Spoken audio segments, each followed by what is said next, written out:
c'est un dispositif qui est une plateforme mobile qui va être par exemple terrestre mais également aérienne, qui va avoir des capteurs de perception, par exemple un scanner laser pour la perception de la géométrie extérieure, et des capteurs de localisation, par exemple un GPS, une centrale inertielle, un odomètre. Et la combinaison de ces capteurs va permettre en fait d'avoir des informations géoréférencées des environnements. Ces dispositifs sont utilisés pour différentes applications. Par exemple, la création d'environnements urbains en réalité virtuelle, donc des villes virtuelles par exemple, ou bien également la modélisation de routes qui peut servir pour les gestionnaires routiers.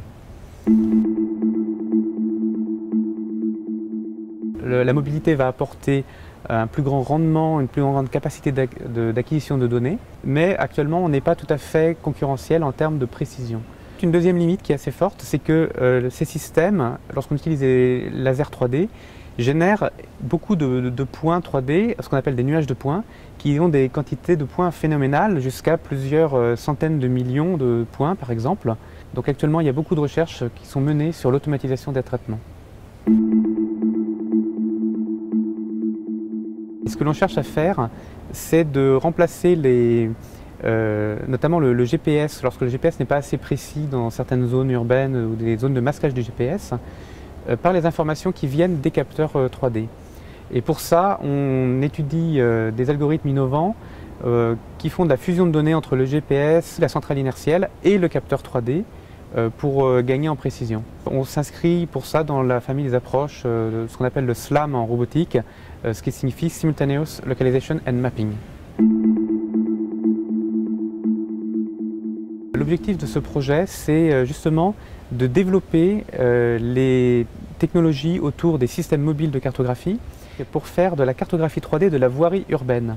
On vise plusieurs applications autour de ces techniques qui seraient autour des mobilités, des circulations douces, c'est-à-dire tout ce qui est circulation non motorisée en ville, pour lesquelles il y a beaucoup de demandes, qui englobe aussi l'accessibilité des personnes à mobilité réduite.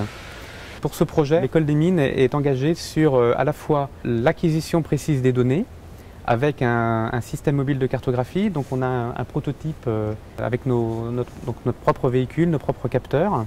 On développe donc les algorithmes pour faire de la création de nuages de points précis de suffisamment bonne qualité. Ça, c'est une partie qui est faite par le centre de robotique. Et il y a également le centre de morphologie mathématique, qui est un autre laboratoire de l'École des Mines, qui travaille sur le traitement automatique de ces données. Il y a un troisième centre de l'École des Mines qui est impliqué dans ce projet aussi, le centre automatique et système, qui nous aide sur les algorithmes de fusion de données non linéaires pour obtenir cette précision que l'on recherche.